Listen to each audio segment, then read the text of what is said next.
After restocking our supplies in Ely, we came back to the end of the Fernberg Trail for another great trip from the Lake One access. We put in at the same beach as our last trip, but this time we head southwest down the Kawishiwi River. The first two portages are short and easy. Then it's about 2 miles to the next two portages. We only went about a mile further to where the river splits into the north and south forks. The first part of the route passes through a marshy area where this beautiful two-needle pine tree stands guard. We think it's a red pine. Like a lot of places in the Boundary Waters, you can spend as much time as you want on this route. For us, this was a pleasant day trip, but there are excellent campsites along the way, and it would also make a great weekend excursion. You could even paddle to Canada.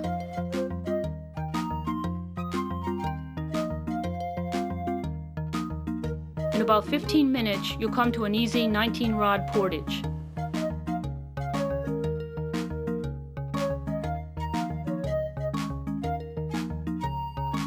In a few minutes, the river opens up and the left shore leads to the Confusion Lake Portage.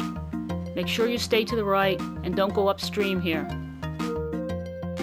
This area sits atop some of the world's oldest rocks, as old as 3 billion years. The Canadian Shield was only recently uncovered by glaciers.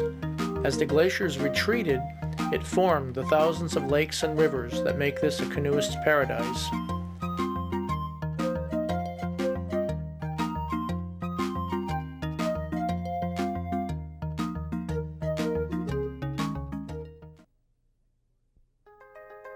The next portage is only 20 rods long, but the river looked mild, so we decided to run it.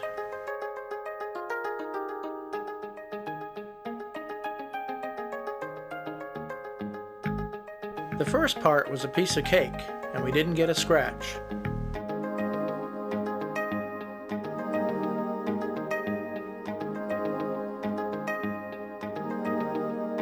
But the second little riffle was too shallow, and we hit bottom. I had to get out and walk.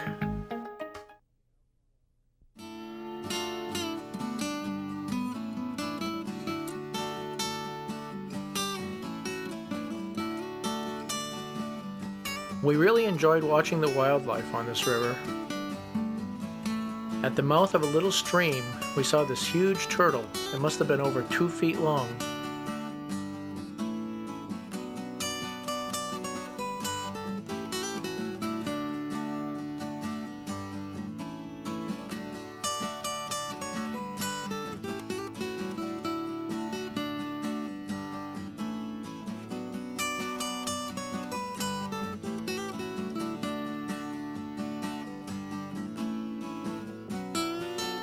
The canoe season in the Boundary Waters is late May through September.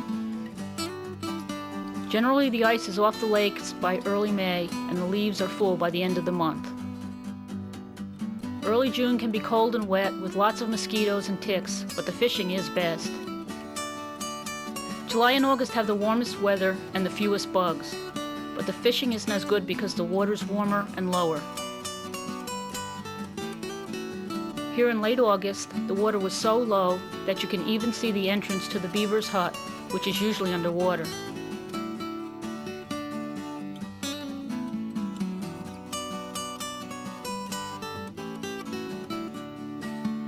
The northern forest is home to assorted pines, spruce, cedar, birches, and aspen, the beaver's favorite.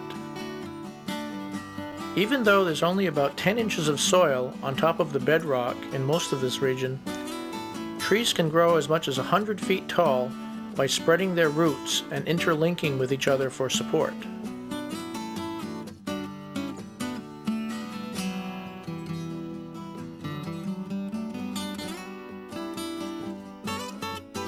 While you will encounter other paddlers, this route is really not crowded. Several of the campsites we passed were empty. Just after the second campsite, you'll come to a 30-rod portage. Don't be tempted to run this one. Your canoe won't like you.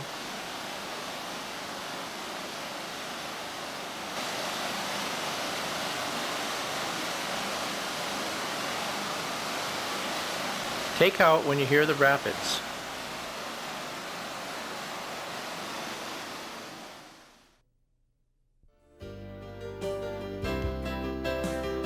The trail is steep and rutted, and there were several trees blocking the path when we were there.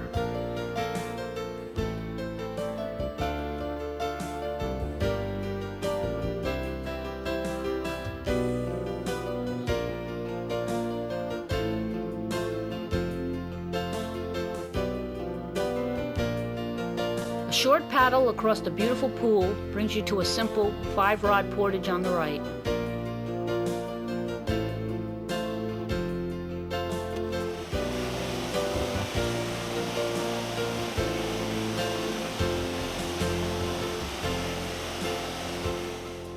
After a mile of enjoying the scenery and wildlife, we came to the junction of the North and South Forks. A few weeks ago, we went down the South Fork all the way to Highway 1. It's a nice trip, but the shuttle can be a real hassle unless you hire an outfitter. This time we stopped here and had lunch on this moss-covered boulder.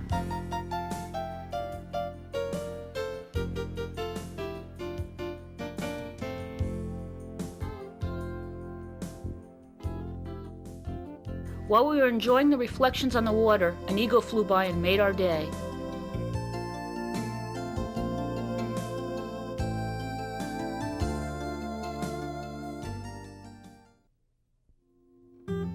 Going home, we followed the north bank through the last 2 portages and enjoyed the view from a different angle.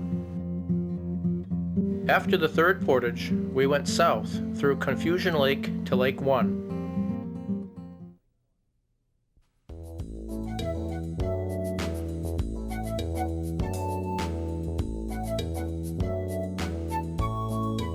In general, paddling upstream is against our religion, but there's almost no current on the Kawishiwi, and today the wind was at our back, so it worked out well.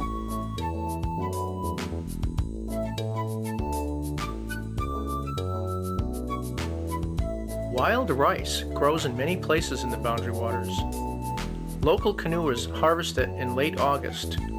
2 people drift by, one steers and the other pulls the rice over the canoe with a stick and taps the grains off with another stick. Don't forget, you need a permit to go ricing. Watching wildflowers is still free, so far.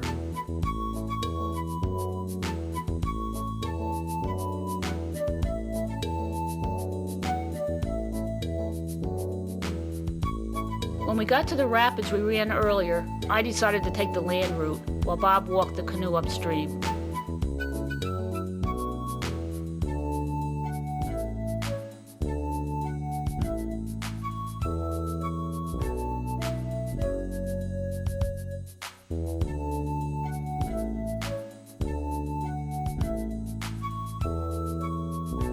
The portage to Confusion Lake is just around the corner to the right.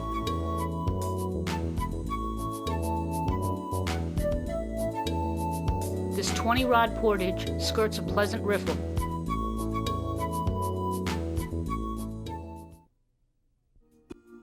Confusion Lake lives up to its name.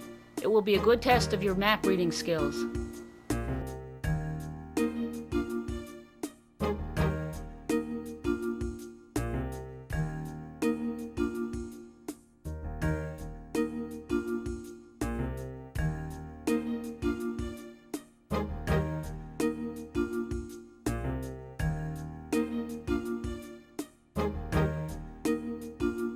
We can't resist routes we've never seen before, and this narrow waterway through large boulders was definitely worth the extra effort.